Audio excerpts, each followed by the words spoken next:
9 ماہ رمضان المبارک ولادت باسعادت حضرت یحییٰ بن زکریا علیہ السلام۔ حق تعالیٰ نے حضرت مریم سلام اللہ علیہا کے ذکر کے بعد بیان فرماتا ہے جس وقت جناب زکریا علیہ السلام نے آسمانی نعمتیں جناب مریم سلام اللہ علیہا کے پاس دیکھیں، اپنے پروردگار سے دعا کی اور فرمایا پالنے والے مجھے اپنی طرف سے طیب و طاہر ذریت اور پاک و پاکیزہ نسل عطا فرما، بے شک تو ہی دعا کا سننے والا اور قبول کرنے والا ہے۔ پھر فرشتوں نے ان کو آواز دی جبکہ آپ محراب عبادت میں کھڑے نماز میں مشغول تھے۔ مولا امام جعفر صادق علیہ السلام فرماتے ہیں کہ خدا کی عبادت اس کی خدمت یعنی اطاعت و بندگی ہے اور کوئی خدمت نماز کے برابر نہیں ہو سکتی۔ اس وجہ سے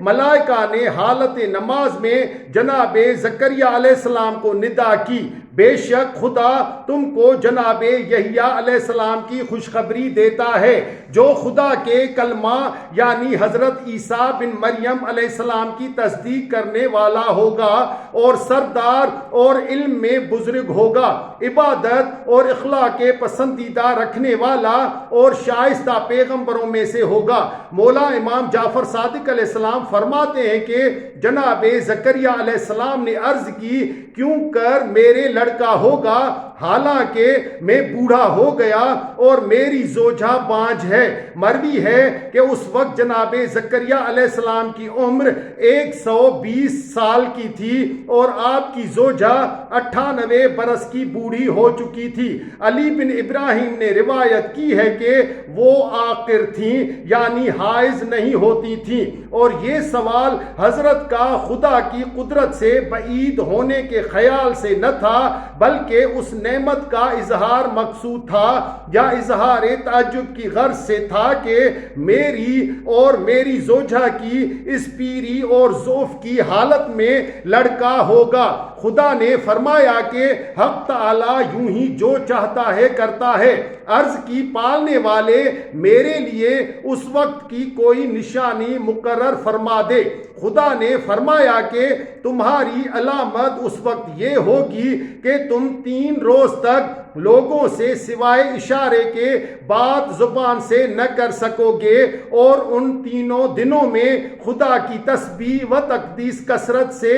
شام و صبح کرتے رہنا۔ پھر سورہ مریم میں فرمایا ہے کہ یہ ذکر اور یہ خبر دینا تمہارے پروردگار کی رحمت ہے جو اس نے اپنے بندے جناب زکریا علیہ السلام پر کی جبکہ اس کی دعا مستجاب کی، جس وقت کہ اس نے آہستہ اور پوشیدہ طور سے اپنے پروردگار کو پکارا۔ جناب زکریا علیہ السلام نے کہا پالنے والے بے شک میری ہڈیاں کمزور ہو گئی ہیں اور ضعف سے میرا سر بھڑک اٹھا ہے، اور تجھ سے دعا کر کے اے پالنے والے میں کبھی محروم نہیں رہا بلکہ تو نے ہمیشہ میری دعا قبول فرمائی ہے۔ بے شک مجھے اپنے بد کردار عزیزوں سے خوف ہے کہ میرے بعد میرے وارث نہ ہو جائیں اور میری زوجہ بانجھ ہے، لہذا اپنی طرف سے مجھے ایک فرزند عطا فرما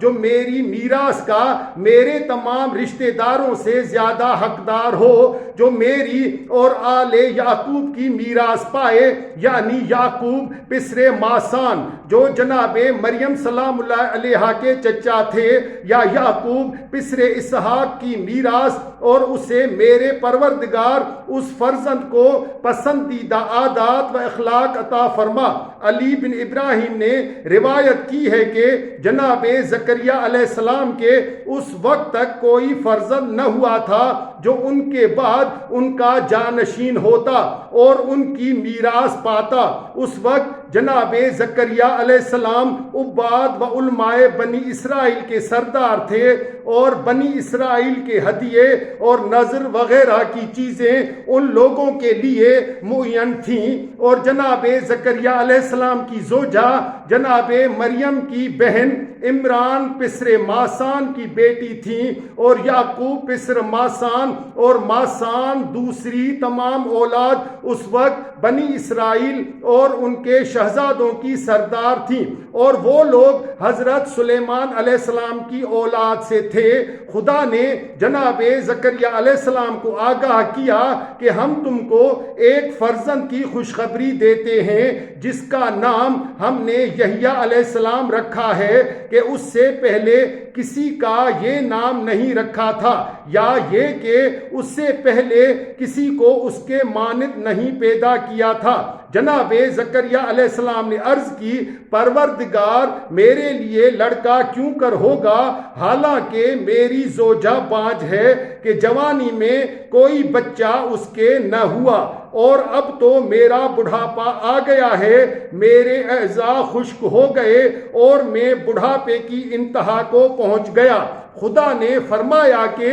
یوں ہی ہوگا اور یہ مجھ پر آسان ہے، میں نے تم کو بھی تو پیدا کیا جب کہ تم کچھ نہ تھے۔ مولا امام محمد باقر علیہ السلام فرماتے ہیں کہ اس خوشخبری کے 5 سال بعد حضرت یحییٰ علیہ السلام پیدا ہوئے۔